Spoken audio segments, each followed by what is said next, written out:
Here. The single greatest threat to our way of life and to the living standards of working people is the agenda of Nigel Farage and the Reform Party.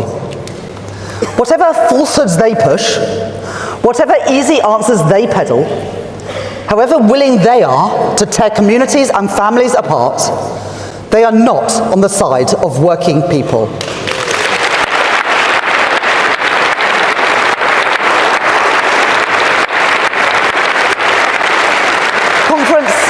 Here are the questions that we must never tire of repeating between now and the next election.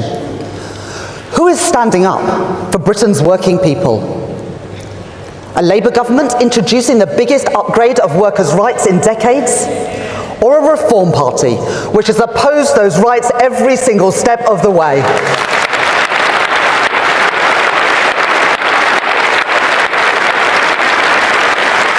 Who is standing up for Britain's interests?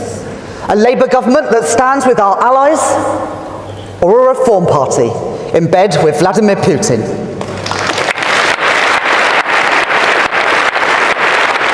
Who is standing up for Britain's economic stability?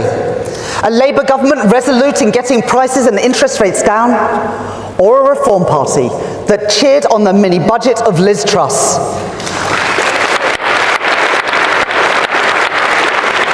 Who is standing up for Britain's businesses? A Labour government that is forging closer relationships with our nearest trading partners? Or a Reform Party who wants to talk Britain down and longs to cut us off from the rest of the world?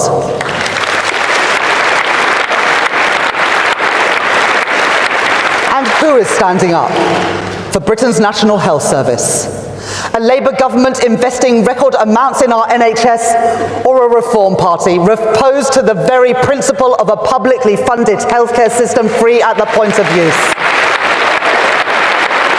Every time, on every issue, it is Labour that is standing up for working people and standing up for our national interest.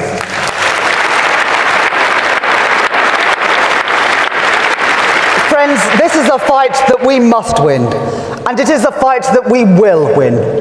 So when you leave this hall, when you return to your communities and your workplaces, let the message ring out that there is only one party that was founded by working people, and only one party that is committed absolutely to defending their interests, on jobs and on pay, on rights at work, on health and in our schools, on the safety of our streets and the strength of our communities, on energy security and on national security.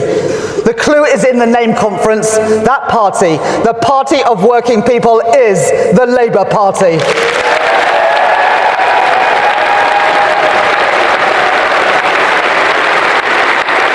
Working people's living standards is the agenda of Nigel Farage and the Reform Party. They spread falsehoods, push easy answers, and divide communities. They are not on the side of working people. As the election approaches, the choice is clear. Labour delivering stronger rights, lower prices, secure jobs, global partnerships, and record H's investment, or Reform me opposing workers' rights, siding with Putin, cheering Truss's chaos, isolating Britain, and rejecting public health care. On every issue, Labour stands for working people and Britain's national interest. This is a fight we must win, and we will. The only party founded by and for working people is the Labour Party. Are you going to, can you rule out increasing VAT? It's a yes or no? What I'm saying to you is I've asked the question, can you rule out increasing VAT? A reason. I know, but can you rule it out? The manifesto stands, and it stands for a reason. Look, I'm not going to, on this programme, 2 months ahead of the budget, to go through it line by line. No, I've only asked you about one thing and one line. Yes, but we made that commitment in the manifesto. We made it for a reason, and those commitments stand. Those commitments remain our commitments for this budget and for this Parliament. The manifesto stands, Susanna. Okay, so sorry, I just want to translate this. You will not increase VAT in the budget.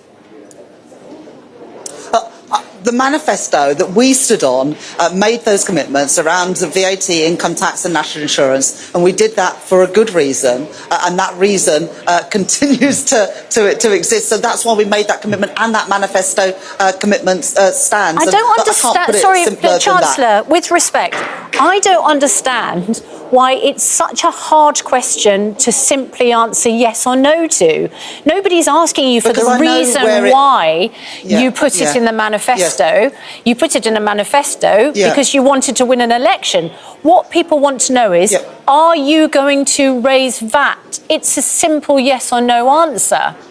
Yeah. No, the problem is, Susanna, is that as soon as you answer one question, you'll move on to the next one. We made a manifesto commitment about those 3 specific taxes, and that manifesto commitment stands. And it is really important for me that at the end of this Parliament, and indeed after the budget, that working people feel better off. And at the budget last year, and I'd say, judge me on my record, because at the budget last year, we had to fill a black hole in the public finances. I wanted to... The interviewer repeatedly presses the Chancellor to give a simple yes or no answer on whether the government will raise VAT, but the Chancellor avoids a direct response, insisting that the manifesto pledge not to raise VAT, income tax, or national insurance still stands.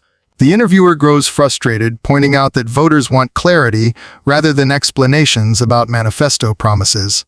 The Chancellor argues that answering one question would only lead to more demands and stresses, that the government's commitment remains unchanged, framing the debate around his record and the need to ensure working people feel better off after the budget. This back. And fourth, highlights the tension between political messaging, relying on manifesto pledges, and the public's demand for straightforward answers on tax policy. This problem is the fact that the economy hasn't grown. And of course, you can stretch this further back if you want to, but more or less since the financial crisis, growth has been low in the UK, and so living standards haven't risen. And of course, there hasn't been the tax revenue supported by that private economy to pay for the kind of public services that probably a Labour government would want. Now, I think they're right to put that front and centre and say we need faster growth, and to say that the Conservatives failed to deliver that. But do they have a meaningful agenda for growth? It's all very well to stand there and say government's going to be strategic, government is going to invest. You can say we're on the side of business, or indeed she said, who's going to stand up for Britain's businesses? I think most business people are going to say, if the answer is you, we're in serious trouble, because you've seen the workers' rights bill coming. She mentioned that repeatedly. She talked about the unions a lot. You've seen the big tax increases on employment, the national minimum wage, and so on. This is not a government, really, that is about boosting the private sector and about trying to unlock a kind of economic dynamism in Britain. Yes, they say some nice things about planning. Yes, they say some nice things about energy, but there's very little delivery there. And let's just bear in mind, look at London, probably the place where we are most constrained, where we need the new housing most of all. It's pretty much frozen across Britain's capital city, across the engine of Britain's economic growth, and that's largely because of regulatory burdens that make it unviable to build. So they talk about growth. I don't think they're serious about it.